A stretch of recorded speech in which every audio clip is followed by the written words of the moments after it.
S지발 주가 폭락 사태, 임창정 때리기로 시선 돌리나? 전지훈 편집위원. 지난 4월 말에 외국계 증권사인 SG증권에서 시작해 8개 종목의 주가들이 대폭락하는 사태로 며칠 만에 8조 2천억 원이 사라져버리는 일이 벌어졌다.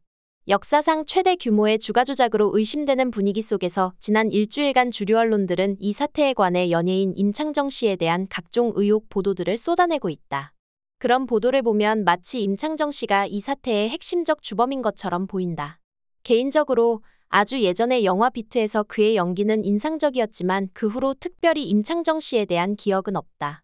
간간히 TV에서 본 부인과 결혼, 가족에 대한 임창정 씨의 태도가 별로라고 느낀 적은 있다.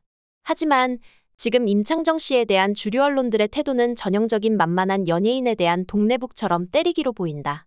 별로 확실한 근거도 제시하지 못하면서 정황이나 단편적인 말만을 근거로 임창정 씨에게 포커스를 맞추며 아니면 말고 보도를 계속하고 있는 것이다.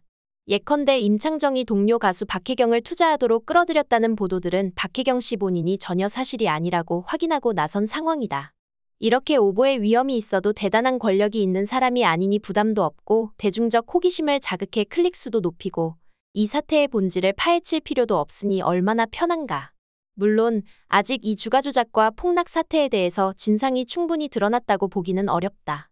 하지만 지금까지 드러난 것만 봐도 이 사태의 최대 피해자들은 이 주가 폭락에 끌려들어가 피해를 입은 개미 투자자들이고 책임자로 의심되는 것은 투자자문사 라더견 대표 같은 이들이다. 그 애매한 중간 지점에 욕심을 갖고 목돈을 부었다가 큰 손해를 봤다는 임창정 씨 같은 이들이 있다. 그런데 이 사태 속에서 손해는커녕 엄청난 이익을 누린 사람들이 있으니 그게 바로 키움그룹 김익래 회장과 서울도시가스 김영민 회장 같은 재벌 오너들이다. 이들은 로또 당첨보다 더 높은 행운을 타고났는지 하필 주가가 5배 가까이 오를 때는 가만히 있다가 폭락 직전에 수백억 원어치를 다 팔아치우며 재앙 속에서 홀로 이익을 거두는 투자의 신과 같은 능력을 보여줬다. 누군가의 손해가 이들에게는 이익이 됐다. 이들이 갑자기 수십만 주를 팔아버리면서 주가 폭락이 촉발됐다고 보는 것이 합리적일 뿐 아니라 모든 금융범죄 수사의 기본은 돈의 흐름과 누가 수익을 거두었는가라는 점을 볼 때도 의심스럽지 않을 수 없다. 적은 돈으로 큰 차익이 가능해 빚을 지고 투자하도록 유도하지만 주가 하락 때는 몇 배의 피해를 입도록 만드는 차액결제 거래 같은 제도가 이 사태의 밑바탕이 된 것도 분명해 보인다. 신자유주의적 금융화와 규제 완화의 결과다. 따라서 상식적이라면 사태 속에서 이익을 본 이들에게 보도나 수사를 집중하면서 이런 제도를 손보고 재발 방지책을 마련하는 게 타당한 방향일 것이다. 그러나 보다시피 언론 보도에서는 주로 임창정 씨만 계속 불려나오고 있다. 주가 조작에 연루된 대통령 부인 김건희 여사에 대한 녹취록, 엑셀 파일, 문자 대화, 범죄 일람표가 계속 나와도 못 본 척하던 족벌 언론들이 임창정 씨 앞에서는 사정없이 펜을 칼처럼 휘두르고 있다. 검찰과 금융당국도 비슷해 보인다. 키움그룹 등에 대한 압수수색이나 소환조사 이야기는 들리지 않고 있다.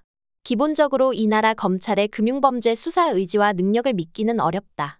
뉴스타파의 역작인 죄수와 검사 시리즈를 본 사람들은 검찰 금융범죄조사부의 검사들이 바로 주가 조작의 몸통과 연결돼 있었던 경우와 검사 수사실에서 주가 조작을 논의하던 광경을 기억할 것이다. 검찰이 어떤 사건을 누구에게 배당하고 언제 압수수색과 소환조사를 하고 누구를 무엇으로 기소하느냐에 따라서 수사 결과는 얼마든지 달라질 수 있다. 대장동 사건에서 계속 민주당 이재명 대표만 파헤치다가 모든 증거를 다 인멸하고도 남을 2년 후에야 박영수 특별검사에 대한 압수수색을 하는 검찰의 모습을 보면 답은 나와 있다. 이것은 검찰의 정치적 영향력이나 의도만이 아니라 전현직 검사들의 생계나 수입과도 연결돼 있다.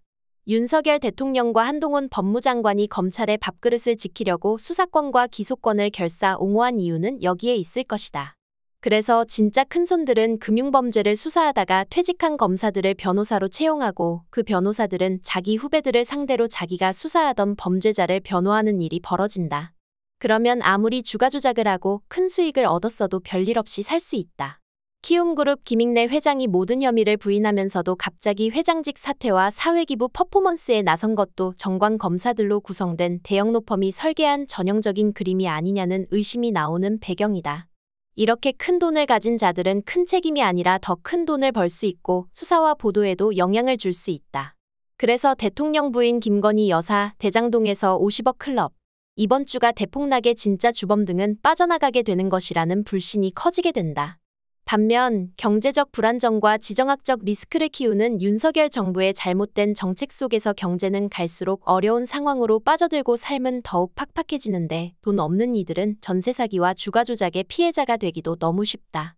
전세 사기 피해자들이 연달아 목숨을 끊어도 윤석열 정부는 개인이 쏘가서 당한 피해를 국가가 대납해주는 전례를 만들면 안 된다며 나 몰라라 하고 몸뚱아리 하나만 믿고 열악한 건설 현장에서 열심히 노동하던 이들은 검찰과 족벌 언론들에게 건폭으로 몰려서 죽도록 괴롭힘을 당하다가 목숨까지 빼앗긴다. 검찰 독재 정치를 제발 무너뜨려 주십시오. 간곡히 부탁드립니다라고 남긴 한 건설 노동자의 마지막 절규가 계속 귓가를 울리는 이유다.